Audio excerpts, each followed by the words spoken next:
प्रणाम, मैं गरिमा सिंह। सबसे बड़ा सवाल मैं आज बात करूंगी बिहार की, जहां विधानसभा चुनाव से ठीक पहले बात पहुंचती दिखाई दे रही है हिंदू मुसलमान पर। और बहुत सारे ऐसे शब्द हैं जो आज बिहार की चुनावी राजनीति में शामिल हो गए।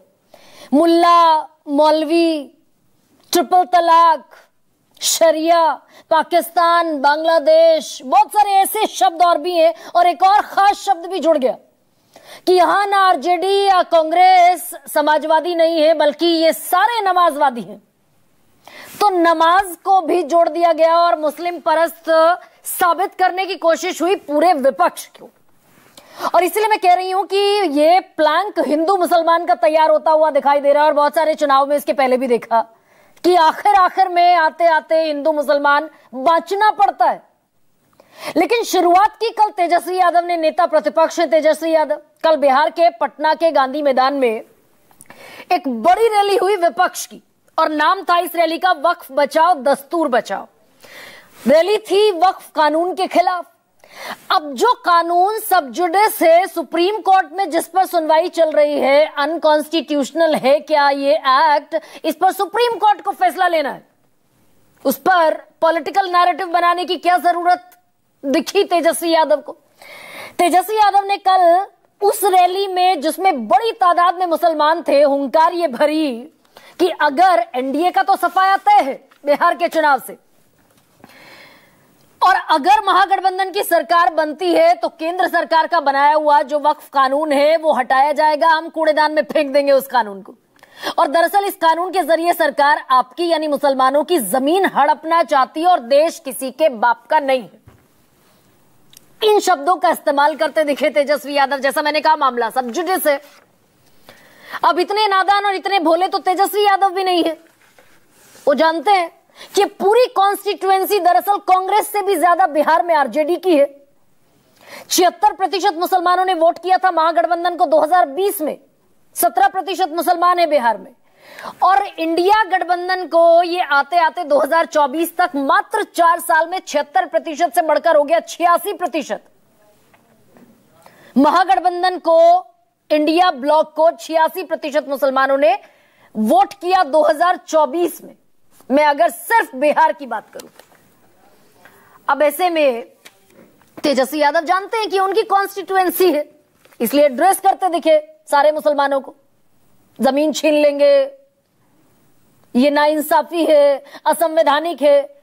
और एक नैरेटिव विपक्ष का ये है कि संविधान बदल देंगे अगर बीजेपी आ गई, और इसमें आग में घी का काम करते दिखे हिमंता बिस्वा, शिवराज सिंह चौहान जैसे नेता भी, अर्जुन राम मेघवाल जैसे नेता, कि समाजवाद से कोई मतलब ही नहीं है, संविधान में नहीं होना चाहिए ना सेक्युलर शब्द ना सोशलिस्ट शब्द, यानी ना धर्मनिरपेक्षता इस देश में जरूरी है और ना समाजवाद जरूरी है।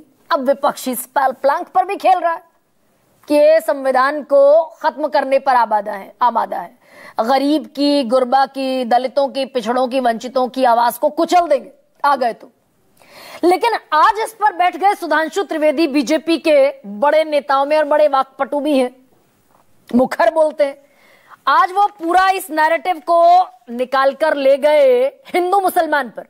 अब बीजेपी ये जानती है कि संविधान पर अगर विपक्ष खेल गया तो 2024 वाला हाल हो जाएगा, और इसमें जुड़ गया वक्फ कानून भी, तो मुसलमान भी एक तरफा जाएगा ही जाएगा। तो सुधांशु त्रिवेदी ने आज कहा कि जो इंडी गठबंधन करना चाहता है उनके सपनों को साकार नहीं होने देंगे। अब यहां से तवज्जो दीजिएगा जरा, जो पॉलिटिकल नैरेटिव बनाने की कोशिश हुई कि देश की जमीन देश की जनता की रहेगी, किसी मुल्ला मौलवी की नहीं रहेगी, देश का विधान बाबा साहब के संविधान से चलेगा। यहां पर जुड़ गया शरिया भी, शरिया के फरमान से नहीं चलेगा। और ये जितने भी इंडी गठबंधन के लोग हैं, संविधान को शरिया स्क्रिप्ट बनाना चाहते हैं।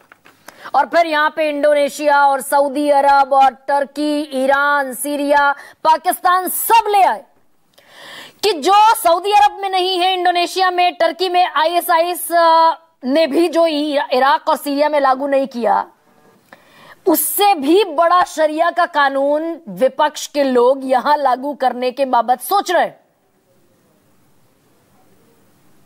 अब सोचिए जरा कि शरिया कानून से चलता है देश तो संविधान से चलता है ना। और अगर पर्सनल लॉज की ही बात है तो पर्सनल लॉज तो बौद्ध के भी हैं, जैन के भी हैं, जैन धर्म में भी हैं। खैर, लेकिन इस प्लंक पर लाती दिख रही है बीजेपी इस पूरी लड़ाई को। और इसमें एक और चीज जोड़ दी, समाजवाद। कोई समाजवादी नहीं है, ना आरजेडी और ना समाजवादी पार्टी। समाजवादी पार्टी को भी ले आए अखिलेश यादव को, कि समाजवाद तो इक्वल डिस्ट्रीब्यूशन की बात करता है, कि गरीब को ज्यादा हिस्सा मिले। ये कहते हैं कि चंद मुल्ला मौलवियों का कब्जा होना चाहिए सारी जमीन पर। और पक्के समाजवादी हैं हम। हमने भारत रत्न दिया कर्पूरी ठाकुर को, जेपी लोहिया के समाजवाद के साथ खड़े हैं हम, गरीब मजलूमों की आवाज उठाते हैं हम।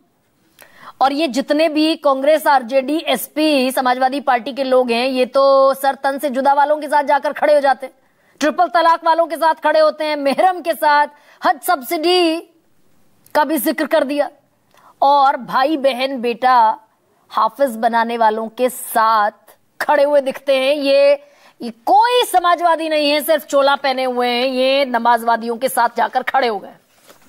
अब नमाज करना गलत है क्या? ये भी एक सवाल पूछा जाना चाहिए सुधांशु त्रिवेदी से। और जो हुंकार भर रहे हैं कि शरिया कानून से देश नहीं चलेगा, वक्फ कानून संसद ने पास किया, ये ना संसद को मानते हैं, ना संविधान को मानते हैं, ना देश की अदालत को मानते हैं। अब दरअसल बीजेपी ने ये नैरेटिव बनाने की कोशिश की कि वक्फ की संपत्तियां रेलवे और डिफेंस के बाद सबसे ज्यादा संपत्ति है, अर्निंग कुछ है नहीं, सरकार का कंट्रोल इन संपत्तियों पर है नहीं, अवैध कब्जे हैं। तमिलनाडु के गांव का जिक्र करते हैं, वो चोल राजाओं ने जो बसाया था 1500 साल पहले, पूरा का पूरा गांव ही वक्फ संपत्ति घोषित कर दिया गया। ये नैरेटिव बनाया जाता है। तो बीजेपी को याद यह भी रखना चाहिए कि 2019 में केंद्रीय अल्पसंख्यक मामलों के मंत्री मुख्तार अब्बास नकवी ने बाकायदा ये घोषणा कर दी थी कि जितनी भी वक्फ संपत्तियां इस देश में, उनका 100% डिजिटलाइजेशन का काम पूरा हो चुका है। और उन्होंने ये भी कहा था कि ये जितनी भी संपत्तियां हैं, इनका जियो मैपिंग हो गया 100%, और वो संपत्तियां भी अब वक्फ के रिकॉर्ड में आ गई हैं जो आधिकारिक रिकॉर्ड से गायब थी। यानी 100% वक्फ प्रॉपर्टी सरकार की नजर में है। अब अगर सरकार की नजर में 2019 में थी तो अवैध कब्जा कैसे हो गया? और अगर हुआ तो जिम्मेदार तो सरकार हुई। और यह भी कहा था मुख्तार अब्बास नकवी ने कि यह पहली बार हो रहा है कि वक्फ की जमीन पर school, college, IIT, polytechnical college, hospital, इन सब को बनाने की दिशा में हम आगे बढ़ रहे हैं। और इससे सामाजिक कल्याण होगा और जो वक्फ माफिया हैं उनका कब्जा हटेगा। भाई अगर 2019 में, अब से कितने साल पहले, 6 साल पहले ये सब हो गया, तो फिर वक्फ के नाम पर ये कोरी सियासत है क्या? और समाजवाद, भाई हम पक्के समाजवादी हैं, ये तो नमाजवादी हैं, मुस्लिम परस्त हैं, मुसलमानों के साथ जाकर खड़े हो जाएंगे। तो इस देश में कितना समाजवाद है, इसके लिए एक और आंकड़ा आपको रख देती हूं आपके सामने। समाजवाद कहता है सबके पास बराबर के मौके, ना कोई बड़ा, ना कोई छोटा, ना कोई ऊंचा, ना कोई नीचा, ना कोई अमीर और ना कोई गरीब। पिछले 11 साल से बीजेपी की सरकार है इस देश में, और बढ़ते बढ़ते बढ़ते बढ़ते ये वर्ल्ड इनइक्वालिटी लैब की रिपोर्ट है 2024 की, कि ऊपर का जो टॉप 1% है उसके पास है 40.1% वेल्थ इस देश की, यानी 100 में से 40 रुपए 1% लोगों के पास है। टॉप के जो 10% लोग हैं उनके पास है 100 में से 65 रुपए, यानी कि 65% वेल्थ उनके पास है। और जो हम जैसे बॉटम 50 हैं, निचले तबके के 50% लोग जो हैं, उनके पास है इस देश की टोटल वेल्थ 6.4%, यानी कि हमारे पास 100 में से 6 रुपए, 6.5 रुपए 50% के पास। यह समाजवाद है। तो ये सिर्फ क्या, बिहार चुनाव तक समाजवादी, नमाजवादी, मुल्ला मौलवी, शरिया, बांग्लादेश, पाकिस्तान और वक्फ एक्ट, ये बिहार को जीतने की चुनावी लड़ाई है क्या? और सबके लिए ये वोट बैंक पॉलिटिक्स है क्या? इसी पर चर्चा करूंगी। और गिरिराज सिंह तो यहां तक आज कह गए कि सबसे नालायक आदमी अगर कोई निकला जेपी आंदोलन से तो लालू प्रसाद यादव निकले। मैं सुनाती हूं सारे बयान आपको। ये एनडीए भाजपा की सरकार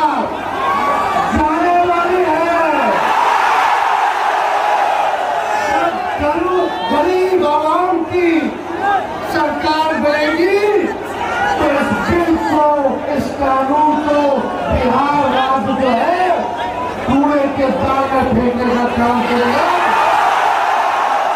बिहार में किसी भी कीमत पे इस कानून को हम लोग लागू नहीं होने देंगे। हम बाबा साहब अंबेडकर के संविधान को, उसके किसी भी प्रावधान को कोई कूड़ेदान में फेंकना चाहेगा तो हम उसे नहीं होने देंगे। तो मैं पूछना चाहता हूं इंडी गठबंधन से कि आप बिहार में क्या सऊदी अरब, इंडोनेशिया, टर्की और आईएसआईएस से ज्यादा बड़ा शरिया का कानून लागू करने की सोच रहे हैं? इसलिए राजद और सपा का समाजवाद कतई समाजवाद नहीं कहा जा सकता, जिसे आजकल सोशल मीडिया में इस प्रकार का एक वर्ड यूज होता है कि नमाजवाद कहा जाए। गांधी मैदान में कभी जयप्रकाश ने बिगुल फूंका था। उनके ये नालायक बेटे हैं जो भ्रष्टाचार की दलदल में फंस गए और परिवारवादी बन गए। तेजस्वी यादव परिवारवादी करते करते होते होते अब समाजवादी बोलने लगे। ये परिवारवादी न समाजवादी बन पाए, अब ये नवाजवादी बन गए। अब ऐसे में आज का सबसे बड़ा सवाल आपके सामने, संविधान की प्रस्तावना में समाजवादी, बीजेपी को दिख रहा नमाजवादी और वक्फ कानून पर अड़ा विपक्ष शरीयत बता रहा सत्ता पक्ष।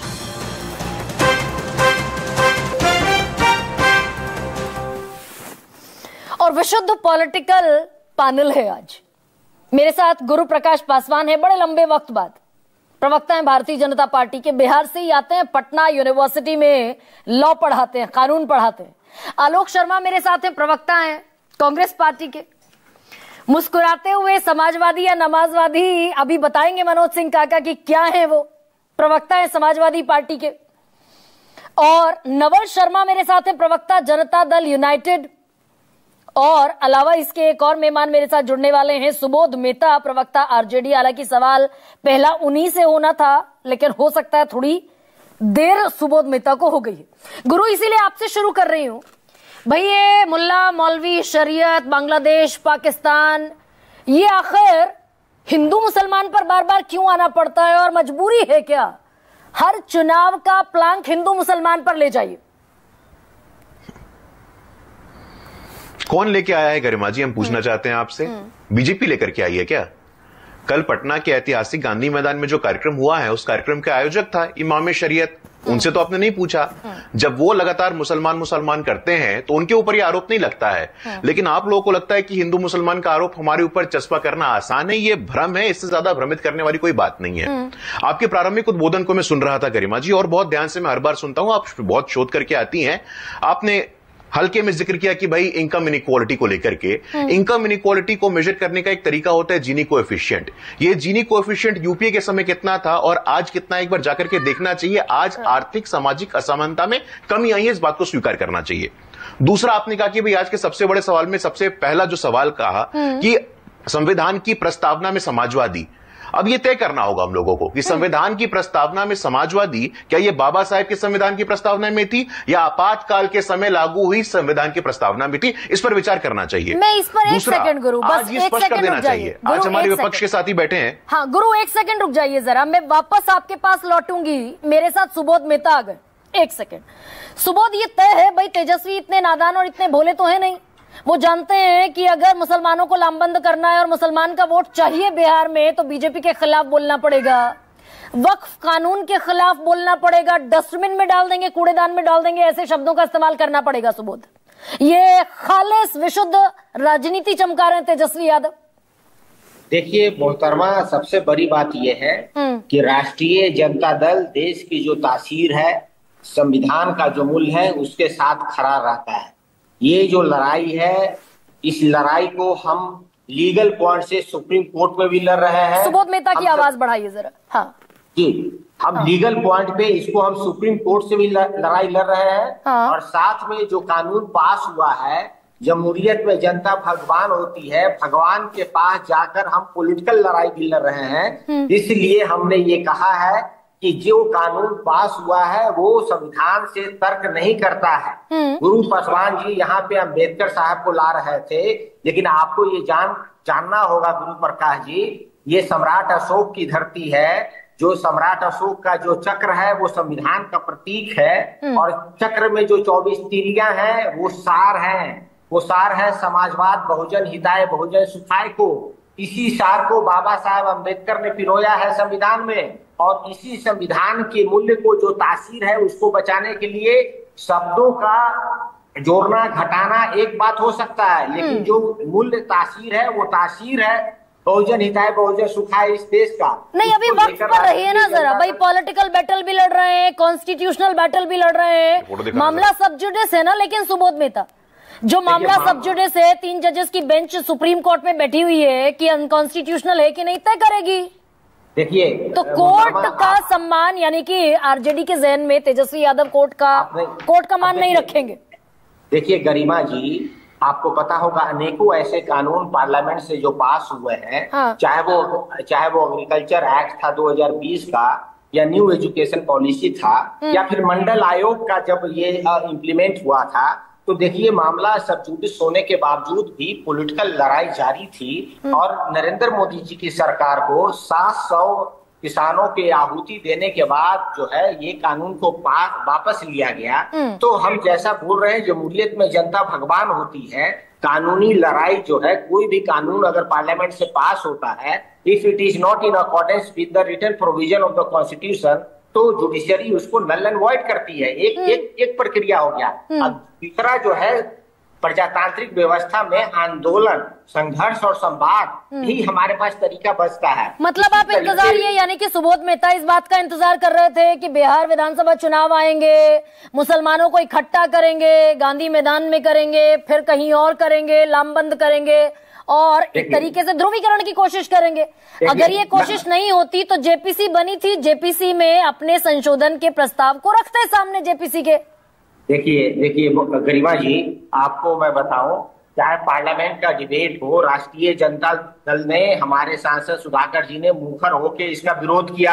हाँ। जहां तक बात रही कोर्ट में, राष्ट्रीय जनता दल खुद कोर्ट में गया हुआ है। जेपीसी के बात को, ऑपोजिशन पार्टी की बातों को इन लोगों ने बुलडोज कर दिया, जैसे पार्लियामेंट में मेजोरिटी रखा नहीं ना। लेकिन आरजेडी ने ज्वाइंट पार्लियामेंट्री कमेटी, जो मिनी पार्लियामेंट के तकरीबन बराबर मानी जाती है, उसे इस लायक नहीं समझा कि प्रस्ताव अपना सबमिट करती, खारिज करते, बुलडोज करते। वो अलग विषय होता। देखिए गरिमा जी, पार्लियामेंट चलता है डिबेट एंड डिस्कशन के द्वारा। जिन लोगों ने पार्लियामेंट चलाने की नहीं ठान रखी है, भारतीय जनता पार्टी, चाहे वो न्यू एजुकेशन हो, चाहे एग्रीकल्चर हो, आप बताइए कोई डिबेट डिस्कशन ये लोग करते हैं? अब जहां तक बात रही ध्रुवीकरण की, आपने क्वेश्चन किया था ध्रुवीकरण पे। हाँ। मैं बताना चाहता हूँ कि जब मंडल का केस था, उस वक्त मंडल को ये लोग लेकर आए, तब से देखिए ध्रुवीकरण की लड़ाई है। भारतीय जनता पार्टी को फायदा हुई है ध्रुवीकरण में। ये ध्रुवीकरण की लड़ाई में 90 के बाद ईबीसी और ओबीसी इनके पक्ष में गए हैं। 1989 के इलेक्शन में भी इनका 16% वोट था, जो बढ़कर 36% हो गया है। ये ध्रुवीकरण का ही नतीजा है। अरे भाई, 87-86% कितने, एक सेकंड रुकिए ना। मुसलमान किसका वोटर है? मुसलमान आरजेडी का वोटर है, इसमें तो आपको भी संदेह नहीं होगा। देखिए, वही तो मैं कह रहा हूं। 76% मुसलमान 2020 में आपके पास गया, और बढ़कर 86% हो गया आपका 2024 के इलेक्शन में। तो लामबंद करो, ध्रुवीकरण करो, वोट लो। मुसलमानों को ध्रुवीकरण का फायदा किसको मिलेगा?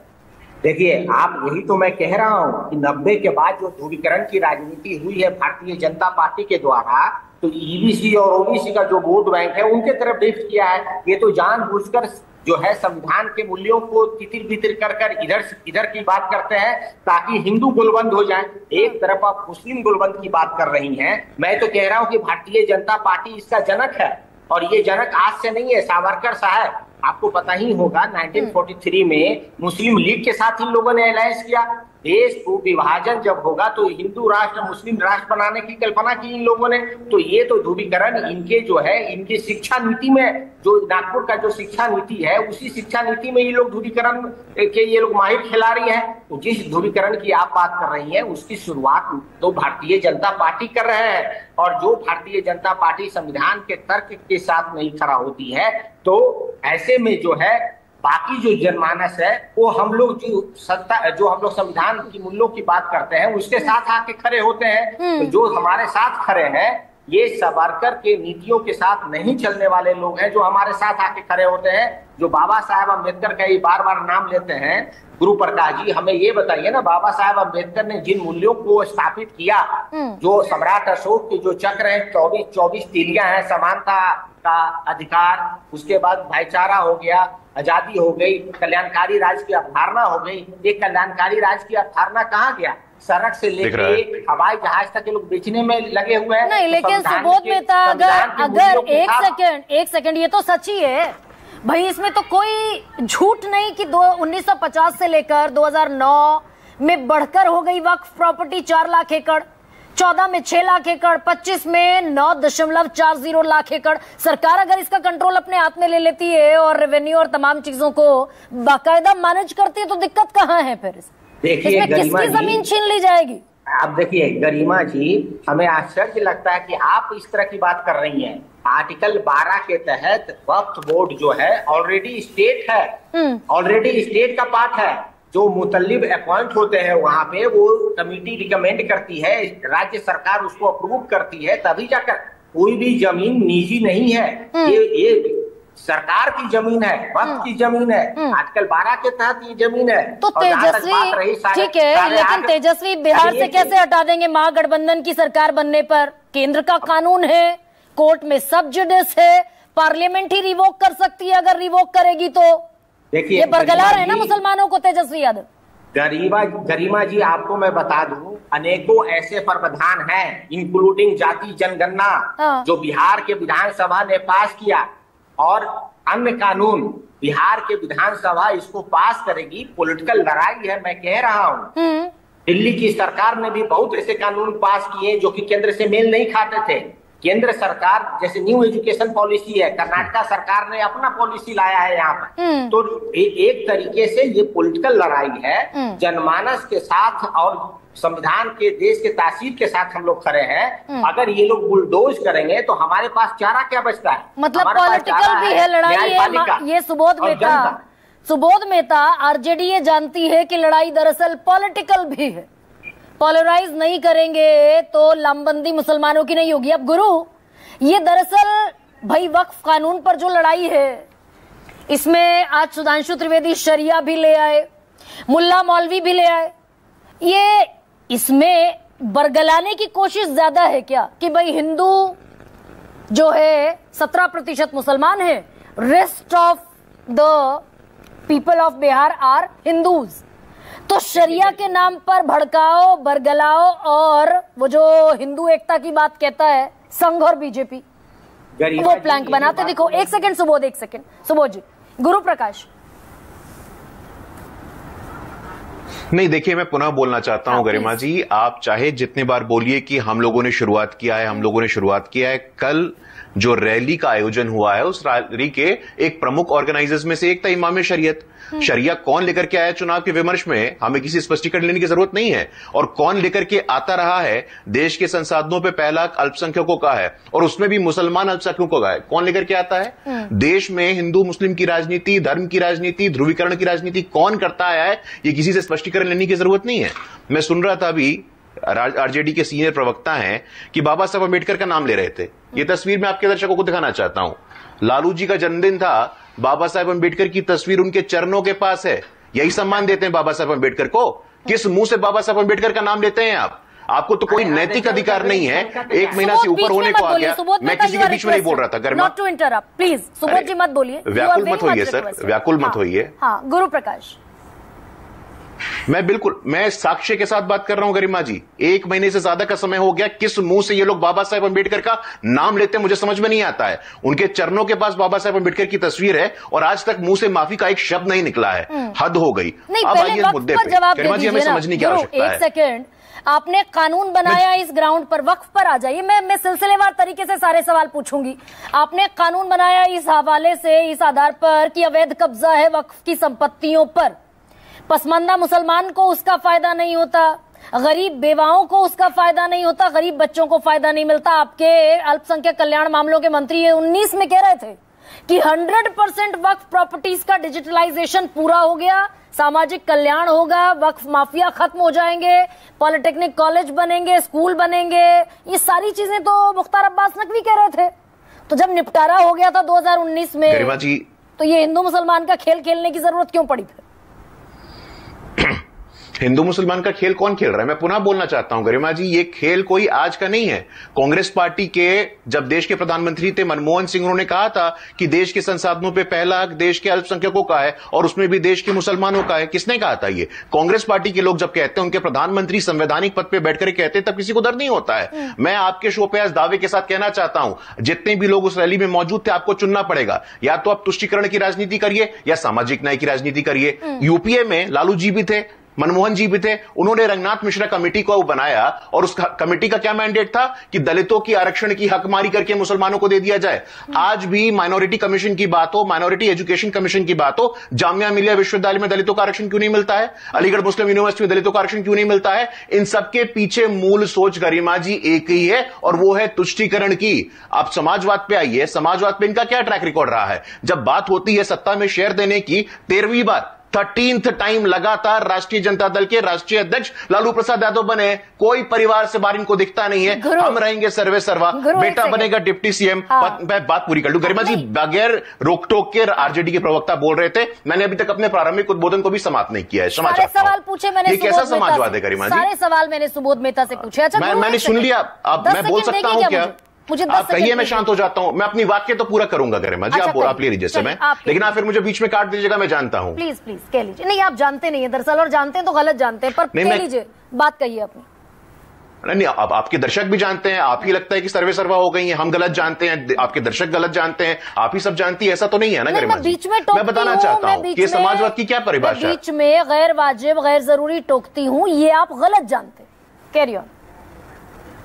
नहीं, मैं आप बीच में टोकती हैं, ये देश आपके दर्शक जानते हैं, मैं नहीं जानता हूं। मेरा गलत या सही आप तय करने वाली कोई नहीं होती है। क्षमा चाहता हूं, आपके दर्शकों के विवेक पे हम छोड़ते हैं। ये लगातार तुष्टीकरण की राजनीति, मनमोहन सिंह का ये कहना, उसके बाद उसके पहले शाहबानो जो इतना प्रगतिशील और प्रोग्रेसिव वर्डिक्ट था, मुसलमान समाज की तलाकशुदा महिलाओं को मेंटेनेंस मिले, उसके खिलाफ यही मौलवी, यही मौलानाओं के दबाव में उस कानून में परिवर्तन किसने किया? संविधान के मूल भावना के विरोध में कौन गया? आज भी अलीगढ़ मुस्लिम यूनिवर्सिटी में आरक्षण नहीं मिलेगा, जामिया मिलिया इस्लामी यूनिवर्सिटी में आरक्षण नहीं मिलेगा। रंगनाथ मिश्रा कमेटी को लाएंगे, इनकी सरकार तेलंगाना और कर्नाटक में ओबीसी और एससी के आरक्षण की हकमारी करेगी। ऐसे नहीं चलेगा। आप या तो एससी एसटी के साथ रहिए या तो तुष्टीकरण की राजनीति करिए, या तो बहुजनों के साथ रहिए या तुष्टीकरण की राजनीति करिए। तुष्टीकरण नहीं, संतुष्टीकरण का समय आया है और आज आपके सामने आप एक्सपोज हो गए हैं। ये आपका इख्तियार है, हक है ये आपका अपनी बात कहना। मैंने जो सवाल पूछा वो लेकिन इस बीच गोल हो गया। भाई नकवी कह रहे थे कि हमने सारी वक्फ प्रॉपर्टीज का 100% डिजिटलाइजेशन कर दिया 2019 में, यानी कि अवैध अतिक्रमण का कोई सवाल पैदा नहीं होता। इसी अवैध अतिक्रमण के नाम पर 6 महीने हिंदू मुसलमान की पॉलिटिक्स चली, पार्लियामेंट में कानून पास करा दिया इसी अवैध अतिक्रमण के नाम पर।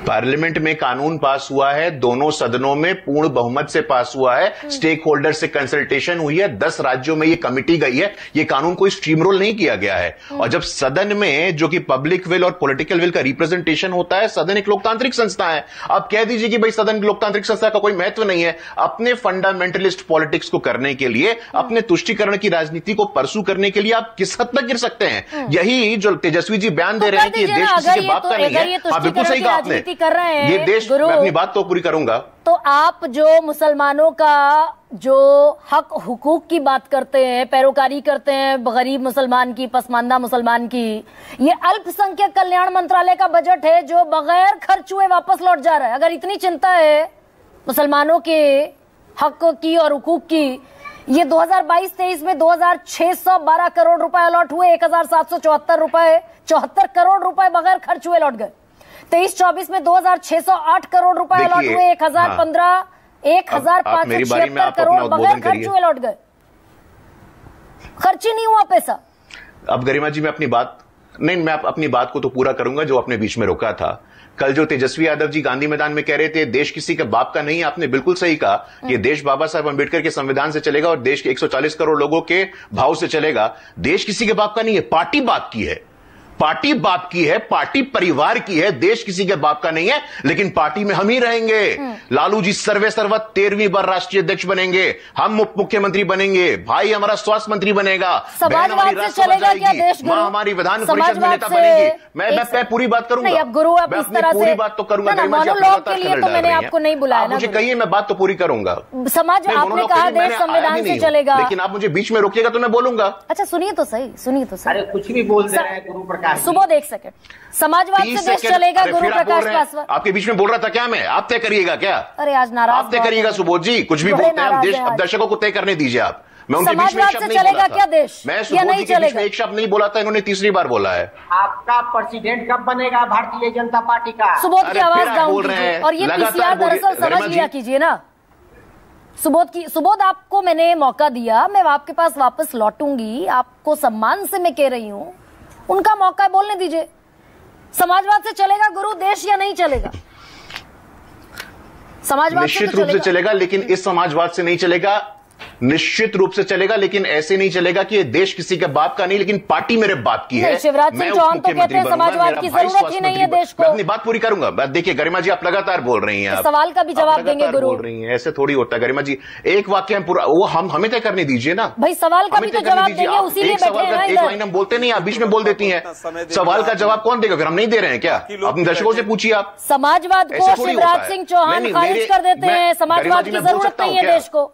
मैं बोल सकता हूं, या तो गरिमा जी मैं उठ जाता हूं, आप मुझे सवाल का जवाब देने का मौका दे नहीं रही, मैं उठ जाता हूं। कह दीजिए, आप कर लीजिए, सपा बैठी, आरजेडी बैठी, कांग्रेस बैठी, मैं उठ जाता हूं अगर मेरी कोई जरूरत नहीं आपको लगती है तो। मैं अपनी बात तो पूरी करूंगा। ये देश किसी के बाप का नहीं है, इतनी हिम्मत होती है, ऐसे व्याकरण का उपयोग करते हैं, लेकिन पार्टी मेरे बाप की है। मैं उप मुख्यमंत्री बनूंगा, मैं नेता विपक्षी दल बनूंगा, मेरा भाई स्वास्थ्य मंत्री बनेगा, मेरी बहन राज्यसभा जाएगी, दूसरी बहन लोकसभा जाएगी, राबड़ी नेता बनेगी विधान परिषद में। यह समाजवाद है क्या गरिमा जी?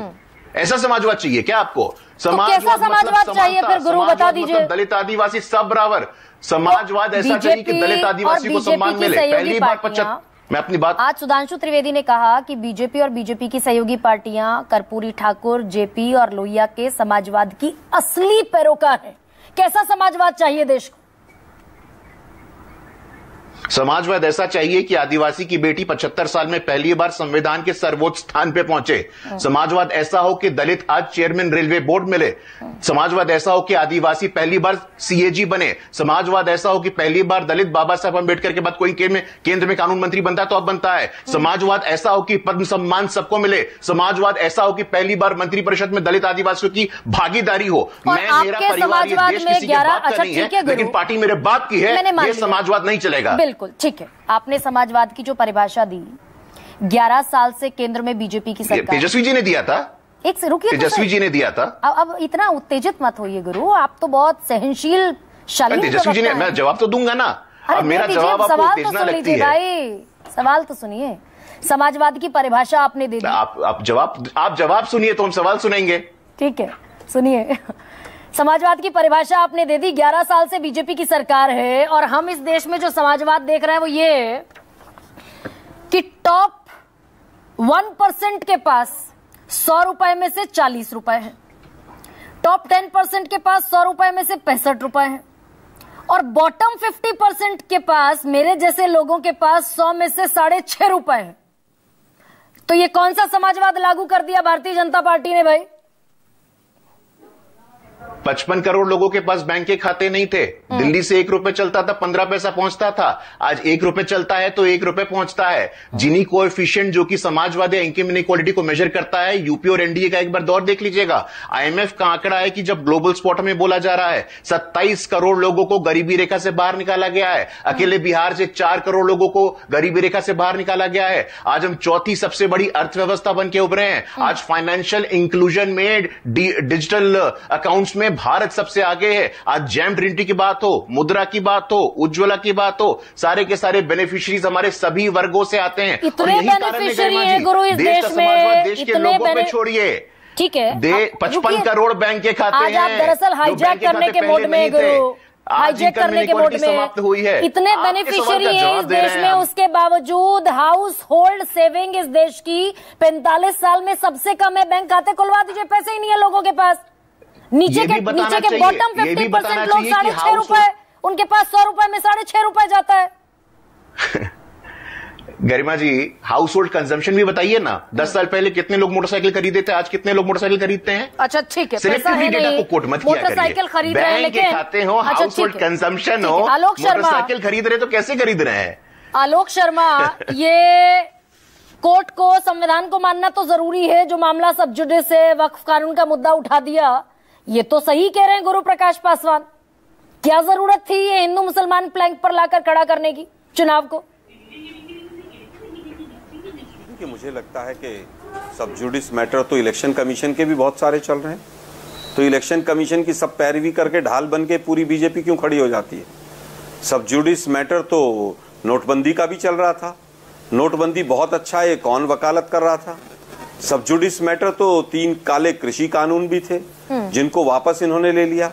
अरे भाई, सब जुडिस मैटर तो राम मंदिर का भी था जो 30-40 साल तक चला। उस मंदिर के ऊपर तो हर रोज आप मैनिफेस्टो में चिल्लाते थे। ये बेकार की बातें बंद कर दीजिए। संविधान जिन्होंने बनाया वो आपसे ज्यादा समझदार थे। संविधान बनाया तब शरिया नहीं लिया और आज शरिया लेंगे, मतलब कैसी बात करते हैं आप? जिन लोगों ने संविधान की प्रतियां फाड़ी, रामलीला मैदान में जलाई, जो कहते थे वो इनके गुरुजी कौन थे, वो आरएसएस वाले के संविधान में कुछ भी भारतीय नहीं है, वो आज संविधान संविधान चिल्ला रहे हैं। जो कहते थे बाबा साहब अंबेडकर के पुतले फूंक कर कि इन्होंने पूरे हिंदुत्व का बेड़ा गर्क कर दिया, हिंदू कोड बिल का जो विरोध करते थे 56 में, आज वो संविधान संविधान चिल्ला रहे हैं। गजब बात है भाई। समाजवाद हमें जरूरत नहीं है, लेकिन 24 के 24 फ्लैगशिप प्रोग्राम जो हैं, 5 किलो राशन से लेकर बिजली से लेकर सब कुछ, वो सारे समाजवाद के प्रोग्राम चलाएंगे हम।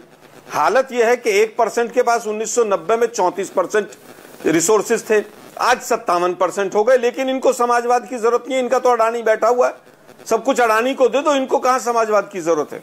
गिनी कोएफिशिएंट। अरे भाई, गिनी कोएफिशिएंट एक मेथड है केवल, उसको कोई अपने हिसाब से यूज करता है, कोई दूसरे हिसाब से यूज करता है।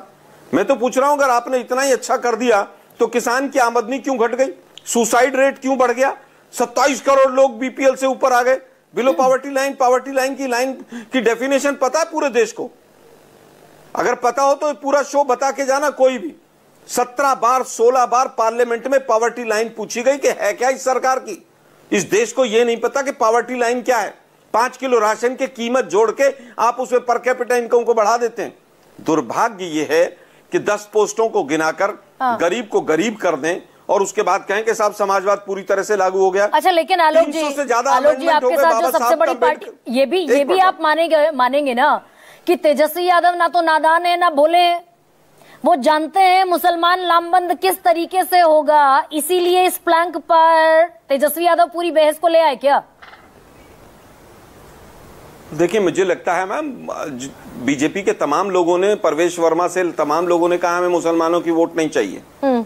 इलेक्शन कमीशन उस पर कोई एक्शन नहीं लेता है। आप बताइए कि पिछली बार अगर हम हारे थे तो किस वजह से हारे थे? लोकसभा के चुनाव में क्या मुद्दे थे? अभी तो शरिया आया है, मुल्ला आया है, मौलवी आया है, नमाज आई है, अभी तो मंगलसूत्र आएगा, भैंस आएगा, ज्यादा बच्चे वाला आएगा, सारे टॉपिक आएंगे। देश के प्रधानमंत्री किस निर्लज्जता के साथ देश को बांटते हैं, दुर्भाग्यपूर्ण है। आप तेजस्वी की तुलना देश के प्रधानमंत्री से करते हैं। देश के प्रधानमंत्री ने जो हालत की है देश की, एडीआर की रिपोर्ट कहती है 600% हेट स्पीच बढ़ गया है। तो ध्रुवीकरण कौन करता है ये पूरा देश जानता है। नहीं तो मनमोहन सिंह का बयान जिसे ग्राउंड बनाती है बीजेपी, मनमोहन सिंह का वो बयान, डॉक्टर मनमोहन सिंह का, जिसे बीजेपी ग्राउंड बनाती है कि संसाधनों पर हक अल्पसंख्यकों का है, माइनॉरिटी का है, मुसलमानों का है स्पेशली। देखिए मैम, दिक्कत ये है कि बीजेपी का झूठ का जो तंत्र है वो बड़ा बड़ा भारी है। आप ही तमाम प्रवक्ताओं ने, तमाम जर्नलिस्टों ने उसको क्लैरिफाई किया है। अगर पूरा स्टेटमेंट देखेंगे तो उसमें ओबीसी भी है, जो पिछड़े हैं वो भी है, सब कुछ है उसके अंदर। लेकिन मोदी जी का एक स्टेटमेंट था कि आलू डालेंगे सोना निकलेगा। स्टेटमेंट मोदी जी का था, चिपका दिया कांग्रेस के ऊपर। राहुल जी का था। राहुल गांधी ने कभी ऑर्डिनेंस नहीं फाड़ा। मैं न्यूज 24 को मैं चैलेंज करता हूं कि प्रेस क्लब में राहुल गांधी ने कभी ऑर्डिनेंस प्रधानमंत्री वाला फाड़ा हो तो दिखाइएगा जरूर। हाँ, गोल बंडल बनाकर साइड रख दिया था। मैं फिर कहूंगा नहीं मैम, साइड में भी नहीं रखा था, उसमें ऑर्डिनेंस नहीं मैडम। उसमें एक मिनट गरिमा जी, उसमें ऑर्डिनेंस था ही नहीं। जो पेज फाड़ने वाली जो पिक्चर है वो 2012 के चुनाव की सपा या बसपा का कोई मैनिफेस्टो था, उसको फाड़ा था कि मैं इन मैनिफेस्टो को इन्होंने कुछ लागू नहीं किया, मैं इसको फाड़ के फेंकता हूं। अच्छा, ये डेविएट हो जाएगा मामला, लेकिन दोनों चीजों को क्लब अप कर दिया। ठीक है, अब वापस आता हूं, मैं वापस आता हूं। ये जो मुसलमान परस्त होने का टैग है जो बीजेपी लगाने की कोशिश में, आप इधर की पॉलिटिक्स करते हैं, वो इधर की पॉलिटिक्स करते हैं, लेकिन 17% मुसलमान है मैम। देखिए, और बाकी बचे जितने भी हैं 83% वो rest of the people of Bihar है। ये नैरेटिव भारी पड़ेगा क्या विपक्ष को अगर हिंदू मुसलमान हो गया तो? देखिए मुझे लगता है बरगलाने का काम बीजेपी का स्वतंत्रता से पहले ही रहा है। गुरु प्रकाश मेरे छोटे भाई हैं, इन्होंने कहा जामिया में रिजर्वेशन, अलीगढ़ मुस्लिम यूनिवर्सिटी में रिजर्वेशन। अरे भाई, दोनों सेंट्रल यूनिवर्सिटी आप लोग पकड़े चल रहे हो, रिजर्वेशन लागू कर दो। किसने मना किया है? 11 साल हो गई सरकार चलते चलते। अच्छा, ठीक है, किसी ने मना किया है क्या? फिर उसके, अरे भाई 11 साल से तुम पकड़े चल रहे थे क्या मिनिस्ट्री में बैठकर? ये देश के प्रधानमंत्री बकवास करते रहते हैं मंचों के ऊपर जाकर, रिजर्वेशन क्यों नहीं लागू करते? ठीक है, आलोक शर्मा और गुरु प्रकाश पासवान, एक मिनट रुकिए भाई, मुझे आगे बढ़ने दीजिए सर, एक सेकंड, थोड़ा समय कम है। मैं मेरे पास 2 मेहमान। मैम एक मिनट आलोक जी, समय कम है मेरे पास, रुकिए ना प्लीज, एक ना रुक जाइए एक सेकंड, मैं वापस लौटूंगी, समय बचाता हूं। नवल शर्मा, ये नमाजवादी समाजवादी का नैरेटिव जहां पर आकर खड़ा हो गया, कौन असली समाजवादी है भाई? नीतीश कुमार समाजवादी है, लालू प्रसाद यादव नमाजवादी है, हेंस प्रूव्ड। देखिए गरिमा जी, बिहार की जनता 2005 से ही इस बात को सिद्ध करते आई है कि असली समाजवादी कौन। यदि समाजवाद और धर्मनिरपेक्षता का आप राग अलापेंगे और परिवारवाद को बढ़ावा देंगे, भ्रष्टाचार को बढ़ावा देंगे, तो जाहिर सी बात है कि आपका समाजवाद और धर्मनिरपेक्षता का मूल्य कटघरे में खड़ा होगा ही।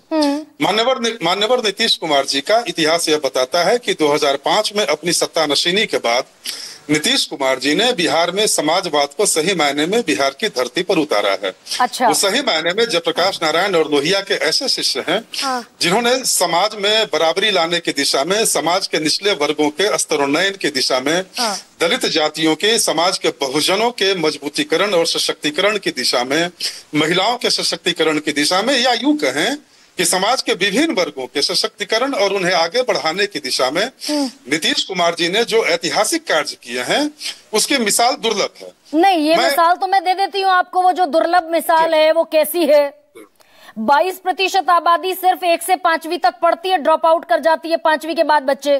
14% 8वीं तक ड्रॉप आउट कर जाते हैं। अभी सुनिए ना सर, मैं समाजवाद बता दूं आपको। 9% बच्चे 12वीं तक पढ़ते हैं, ये समाजवाद है। लगभग 45% बच्चे वो ग्रेजुएशन में पहुंचते ही नहीं। जी बिल्कुल। चलिए, अब मेरी बातों को भी उतना ही धैर्यपूर्वक सुनिएगा। अभी बिहार में कक्षा 1 से 5 के बीच में इनरोलमेंट की दर 95% है, जो देश के टॉप 3 राज्यों में बिहार शुमार है। दूसरी बात मैं आपको बता दूं कि यदि आप बिहार में शिक्षा व्यवस्था की तुलना, तो ये ड्रॉप आउट क्यों कर जाते हैं फिर? एनरोलमेंट आप 95% बता रहे हैं, 95% एनरोलमेंट बता रहे हैं आप।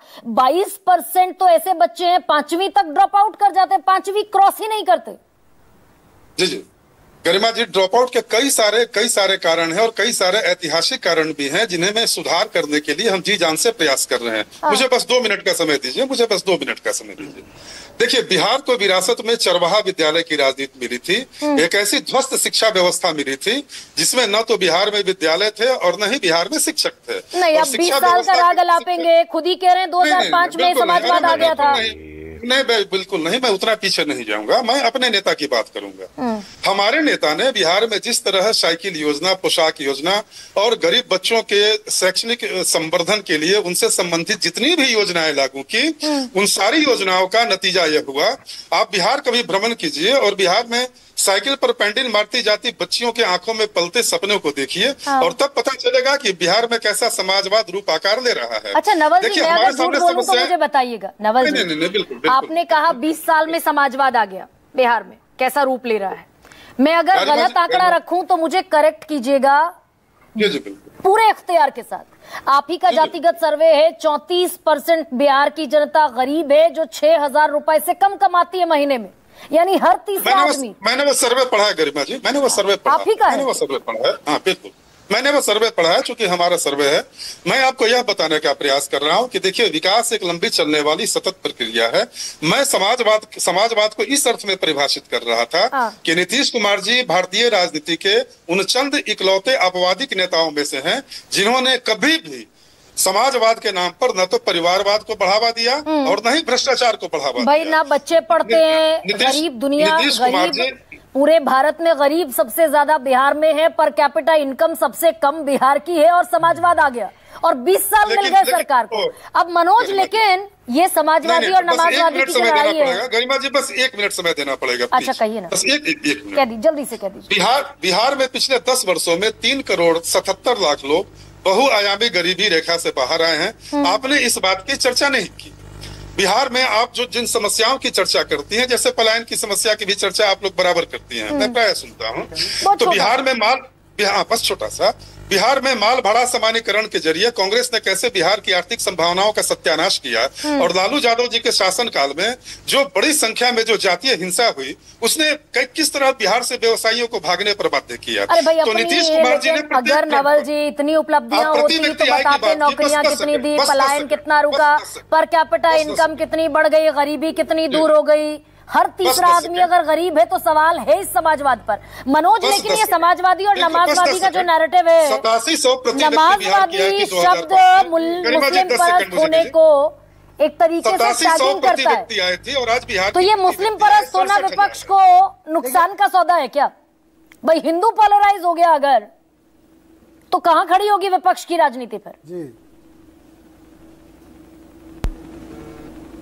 देखिए, हिंदू पोलराइज हो जाए, मुसलमान पोलराइज हो जाए, समाजवादी पार्टी और मेरा दल तो कम से कम मानवता पोलराइज हो जाए, इंसानियत पोलराइज हो जाए, संविधान के जो मूल्य और मायने हैं वो पोलराइज हो जाए, जो सुधांशु भाई के आज संवाद पर ही हम लोग विमर्श कर रहे हैं। और सुधांशु ने ये कहा कि हमें समाजवाद ये तय करना होगा कि समाजवादी कौन है। सुधांशु जी को इतना प्रेस करने की जरूरत नहीं थी। ये सवाल विपक्ष से पूछने से पहले उनको अपने ही पार्टी के, जो हमारे भी देश के उपराष्ट्रपति हैं, उनसे पूछना चाहिए, जिन्होंने कि ये बयान दिया, जो संविधान की शपथ लेते हैं और संविधान की प्रस्तावना, जिसको हमारे देश के सर्वोच्च न्यायालय ने और विदुषियों ने सब ने कहा कि अगर संविधान का कोई हृदय है तो उसकी प्रस्तावना है, उद्देशिका है, और उद्देशिका के ही शब्द समाजवाद और पंथ निरपेक्षता से किसको घिरा है, कौन उसको नासूर बता रहा है? विपक्ष का कोई नेता नहीं बता रहा सुधांशु, वो इस देश के उपराष्ट्रपति बता रहे हैं। कितना और उस शब्द से सबसे ज्यादा घिरा किसी विपक्ष के नेता को नहीं है, सबसे ज्यादा घिरा आपके मातृ और आपके आदर्श संगठन आरएसएस को है। आरएसएस को इसलिए है कि आरएसएस कभी नहीं चाहता, भारतीय जनता पार्टी कभी नहीं चाहती कि इस देश में समाजवाद रहे, क्योंकि समाजवाद तो एक ऐसी व्यवस्था है जिसमें सामाजिक और आर्थिक रूप से समता की बात करी जाती है। गुरु ये कह रहे हैं हमने आदिवासी राष्ट्रपति बना दी, हमने बड़े बड़े पदों पर दलितों को, आदिवासियों को बैठा दिया, हमने पिछड़ा आयोग को संवैधानिक दर्जा दे दिया, समाजवाद संविधान में रहे, इससे बेहतर है हमने प्रैक्टिकली लागू कर दिया। गुरु को तो कम से कम इस संवाद में तो समाजवादी होना चाहिए। अकेले गुरु ने 32 मिनट बोला है, 7:32 तक उन्होंने बोला। मैं गुरु से ये पूछना चाहूंगा कि आपने ये नहीं बताया कि कितने आदिवासियों को मरवा दिया, कितने जंगल कटवा दिया, कितने आदिवासियों की जमीन आपने एक उद्योगपति के हाथों गिरवी रख दी, ये आपने नहीं बताया। किसी को सांकेतिक रूप से राजनीतिक प्रतिनिधित्व देने से उस तबके का भला थोड़ी होगा। एक सेकंड रुक जाइए, गुरु की आवाज सुनिए, बोलने दीजिए भाई, आपके बारे में मैंने नहीं बोलने दिया। आप देखिए, गुरु को असल में यह है कि गुरु परिवारवाद पर भी बात कर रहे हैं। बिहार में एक नेता हमारे चाचा लगेंगे संजय पासवान, पूछिए खेती करते थे कि किसानी करते थे? गुरु का उनसे क्या रिश्ता है? मैं पूछ लूंगा तो अभी मिर्ची लग जाएगी। रविशंकर प्रसाद के बाप क्या करते थे? मैं पूछ लूंगा तो क्या नहीं। जो बात ये व्यक्ति हस्तक्षेप कर, मैं ये जानना चाह रहा हूं कि इस देश में एनएफएस कौन लाया? ये पूछ पाएंगे कि उत्तर प्रदेश में उन्हीं की सरकार है? पूछ पाएंगे कि मुख्यमंत्री अपने स्वजाति लोगों को विश्वविद्यालय से लेकर के शासकीय व्यवस्थाओं में रखते हैं? ये पूछ पाएंगे कि उत्तर प्रदेश में 10 साल की सरकार है, क्यों नहीं किसी दलित, पिछड़े और आदिवासी को डीजीपी बना दिया गया, प्रमुख सचिव बना दिया गया, प्रमुख सचिव गृह बना दिया गया? आपकी हिम्मत है? नहीं पूछ पाओगे आप। आप क्या बात कर रहे हो? आप कह दूंगा आपको मिर्ची। मनोज, ये समाजवाद सवाल कर रहा हूँ, सवालों का आप जवाब दीजिए। एक सेकंड, ये समाजवाद भी दरअसल एक फैशन हो गया क्या? मैं मनोज आप ही से सवाल पूछ रही हूँ। आज सुधांशु त्रिवेदी ने अदम गोंडवी की कविता को भी कोट किया, और वो कविता वो है ना जो काजू भुने प्लेट में विस्की गिलास में उतरा है आज समाजवाद विधायक निवास में। ये बदल गया क्या ट्रेंड समाजवाद का? अदम गोंडवी की, हाँ, अदम गोंडवी की एक लाइन और है, और सुधांशु को आपके माध्यम से पहुंचे कि जो डलहौजी ना कर पाया वो हुक्काम कर देंगे, और कमीशन दे दोगे तो हिंदुस्तान को नीलाम कर देंगे। और दूसरी सुधांशु के लिए वो है कि मुंह में है पैसे की लालच, चरण बंदना होठों पर, अब घुघरू बांध के नाच रहे हैं सरकारों के कोटों पर। तो सुधांशु जैसे लोग ये बताएं कि इस देश में 11 साल की सरकार, 9 साल की सरकार है नरेंद्र मोदी की, इस देश में दलितों पिछड़ों को कितना राजनीतिक और शासकीय रूप से उनकी भागीदारी सुनिश्चित की गई। 45 विश्वविद्यालयों में, केंद्रीय विश्वविद्यालयों में कितने दलित पिछड़े को वीसी बनाया गया, कितने को रजिस्ट्रार बनाया गया? ये सवाल है ना। सवाल एनएफएस कौन करता है? सुधांशु से मैं जानना चाहूंगा। उसी दिल्ली विश्वविद्यालय में एनएफएस कौन करता है? जेएनयू में एनएफएस कौन करता है? मैं सुधांशु से जानना चाहूंगा। केंद्रीय सचिवालय में कितने दलित पिछड़े तबके के लोग हैं? ये समाजवाद की जो परिभाषा डॉक्टर लोहिया ने दिया कि समता प्लस संपन्नता, उस पर अगर इस देश की राजनीति में अगर कोई व्यवहारिक रूप से काम कर पाया कि सब लोग आगे कैसे बढ़े, तो मैं निश्चित रूप से कह सकता हूं कि समाजवादी पार्टी ने, और समाजवादी पार्टी के वर्तमान के मुखिया अखिलेश यादव जी ने अपने आर्थिक रूप से समाजवादी विचारधारा जो हमारे लोक संपत्तियां हैं उस पर आम जनता का हक हो। समय मेरे पास कम है दरअसल, अब ये नई लड़ाई है।